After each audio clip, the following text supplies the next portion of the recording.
না দাঁড়ায় আমি 12টার সময় আপনি আসেন, চেয়ারম্যান বিহীন আমি কথা বলবো। আপনার নামটা কি ভাই? আমার নাম মোহাম্মদ ইব্রাহিম খোকন। আচ্ছা, ইব্রাহিম খোকন সাহেব, চেয়ারম্যানকে আমি আনবো না, জি স্যার, আমি একা আপনাদের সাথে কথা বলবো। ঠিক আছে, আপনার কথা আমি চিনি ভালো করে। ঠিক আছে স্যার, ঠিক আছে।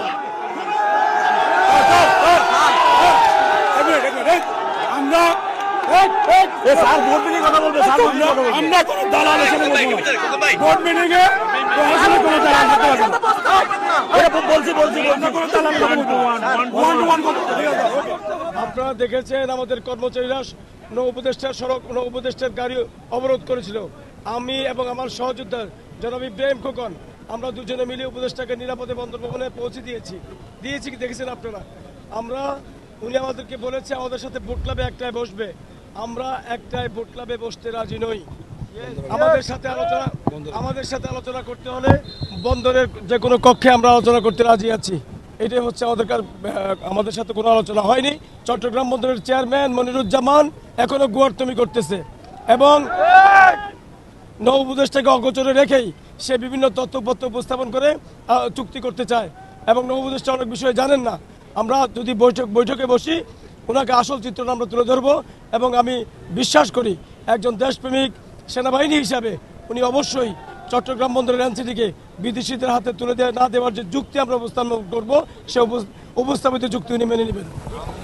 নিঃসন্দেহে চাই চট্টগ্রাম বন্দরের আজকে যে অচল অবস্থা এটা নিরসন হোক, তবে বাংলাদেশের এবং চট্টগ্রাম বন্দরের স্বার্থ রক্ষা করে সেটা আমরা করতে চাই। আমাদের দাবি ছিল চট্টগ্রাম বন্দরের এনসিটি, ডিপি ওয়ার্ল্ড সহ কোনো বিদেশি কোম্পানি বা মাফিয়াকে দেওয়া যাবে না। চট্টগ্রাম বন্দরের বর্তমান যে চেয়ারম্যান সে দুর্নীতিবাজ, তাকে অপসারণ করতে হবে। দীর্ঘ আন্দোলনে চট্টগ্রাম বন্দরের আন্দোলনরত শ্রমিক কর্মচারীদের বিরুদ্ধে গত 1.5 বছর যে সমস্ত প্রশাসনিক ব্যবস্থা গ্রহণ করেছেন সেগুলো প্রত্যাহার করতে হবে এবং অদূর ভবিষ্যতে আন্দোলনরত কোনো কর্মচারীর বিরুদ্ধে কোনো রকমের কোনো চার্জ গঠন করা যাবে না এবং ফ্যাসিস্ট হাসিনা সরকারের সময়ে রক্তচক্ষু ব্যবহার করে বন্দর কর্মকর্তারা যে সমস্ত আচরণ কর্মচারীদের সাথে করেছেন সেটি ভবিষ্যতে করা যাবে না। চট্টগ্রাম বন্দরের শ্রমিক কর্মচারীদের সাথে ভ্রাতৃত্বপূর্ণ বন্ধনের মধ্য দিয়ে ভবিষ্যৎ চট্টগ্রাম বন্দর পরিচালনা করতে হবে। আমরা এখনো আন্দোলনে আছি। আমাদের কর্তৃপক্ষ আশ্বস্ত করেছিলেন উপদেষ্টা মহোদয়ের সাথে আমাদের নেতা বলেছেন একটা বৈঠকে, যেহেতু বৈঠকটি উনি আর এখানে করছেন না, আমাদের নেতা আর উনি নিজেরাও বলছেন যে আর বোট ক্লাবে আমাদের নেতৃবৃন্দ যাবেন না। এখন পরবর্তী পরিস্থিতির জন্য কর্তৃপক্ষ দায়ী থাকবে, আমরা বন্দর কর্মচারীরা দায়ী থাকবো না।